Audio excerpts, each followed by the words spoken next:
Hello प्यारे बच्चों, नमस्कार, प्रणाम। तो कैसे हैं आप सब? तो हम आशा करते हैं कि आप सब ठीक ही होंगे, अच्छे से पढ़ाई कर रहे होंगे।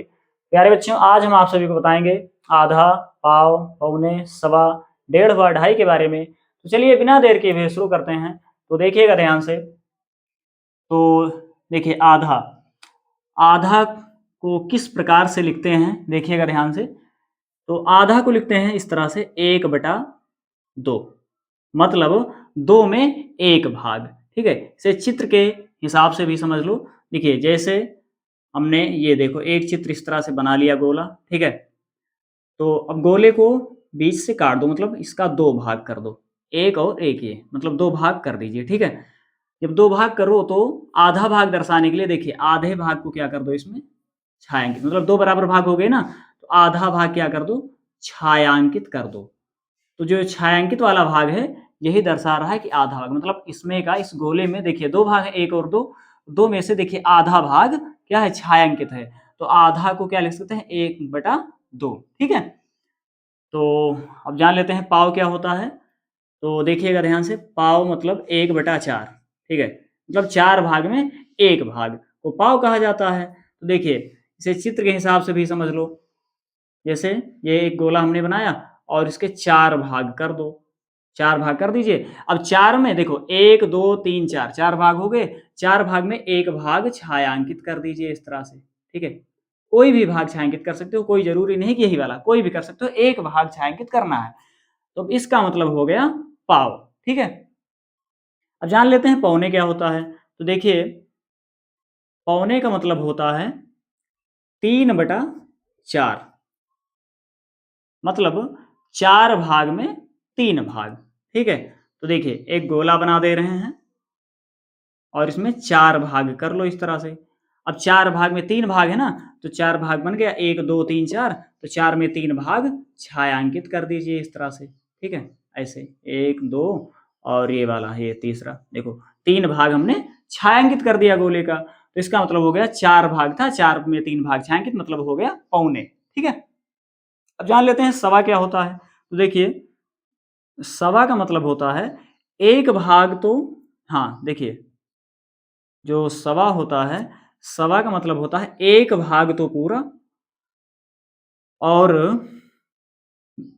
4 में से 1 भाग और। ठीक है, मतलब 1 सही 1/4, इस तरह से सवा को लिखते हैं। तो देखिए इसका चित्र भी समझ लो। जैसे 1 सही मतलब 1 तो पूरा गोला बना दो और इसे छायांकित कर दो। ठीक है, उसके बाद क्या है, 1/4, मतलब 1 गोला और बनाओ और उसमें 4 भाग कर दो। ठीक है, और 1/4 लिखा है ना, मतलब 4 में 1 भाग। तो 1 भाग छायांकित कर दो कोई भी, देखो ये वाला हम छायांकित कर दे रहे हैं। तो इसका मतलब हो गया सवा। ठीक है, अब जान लेते हैं डेढ़ क्या होता है। तो देखिएगा ध्यान से, डेढ़ मतलब 1 भाग पूरा। देखिए पहले इसे लिख दे रहे हैं डेढ़ को। डेढ़ को इस तरह से लिखेंगे, 1 सही 1/2, मतलब 1 भाग पूरा और 1 आधा भाग। ठीक है, देखिए चित्र के हिसाब से भी समझ लो। जैसे एक गोला हमने बना दिया, इसे पूरा छायांकित कर दो इस तरह से। ठीक है, और एक गोला और बना दो, इसके 2 भाग कर दो। ठीक है, देखिए 2 में 1, 1, 2, 2 भाग ना, 2 में 1 हिस्सा, मतलब 1 भाग। तो 1 भाग इसका छायांकित कर दो। ठीक है, तो इसी का मतलब होता है डेढ़, मतलब 1 भाग पूरा और 1 का आधा, मतलब डेढ़। ठीक है, अब जान लेते हैं ढाई क्या होता है। देखिए ढाई, ढाई मतलब 2 सही 1/2। ठीक है, तो चित्र के हिसाब से देखिए इसको, 2 गोला बना लेंगे इस तरह से। ठीक है, 2 गोला बना लो, दोनों को छायांकित कर दो और उसके बाद में देखिएगा ध्यान से आगे क्या करेंगे, एक गोला और बनाओ और इसके 2 भाग कर दो। ठीक है, गोला थोड़ा सही से बना लीजिए इस तरह से, इसके 2 भाग कर दो। ठीक है, अब 2 में आधा भाग इसका क्या कर दो, छायांकित कर दो। ठीक है, 2 भाग बन गए ना, मतलब 1 भाग क्या कर दो, इसका छायांकित कर दो। तो देखो 1, 2, 2 सही 1/2, मतलब आधा। तो इसका मतलब होता है ढाई। ठीक है, अब जान लेते हैं पौने 2 क्या होता है। तो देखिएगा ध्यान से, पौने 2 का मतलब होता है 1 सही 3/4।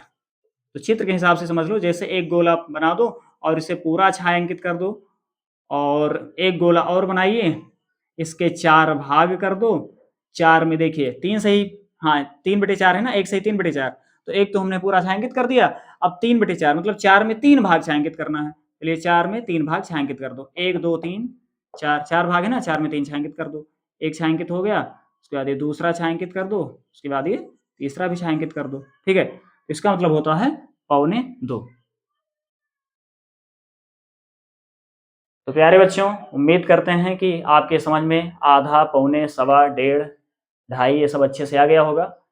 यदि समझ में अच्छे से आ गया हो तो प्लीज़ लाइक कर दीजिए और कमेंट कर दीजिए तथा अपने दोस्तों के पास शेयर भी कर दीजिए। और इसी तरह नए-नए वीडियो पाने के लिए यदि आप चैनल पर नए हैं तो चैनल को सब्सक्राइब भी ज़रूर कर लीजिए, ताकि जैसे ही वीडियो अपलोड करें उसका नोटिफिकेशन तुरंत आप तक पहुँचे और आप इसी तरह से और भी वीडियो देख सकें। तो मिलते हैं किसी अन्य वीडियो में, तब तक के लिए जय हिंद, वंदे मातरम।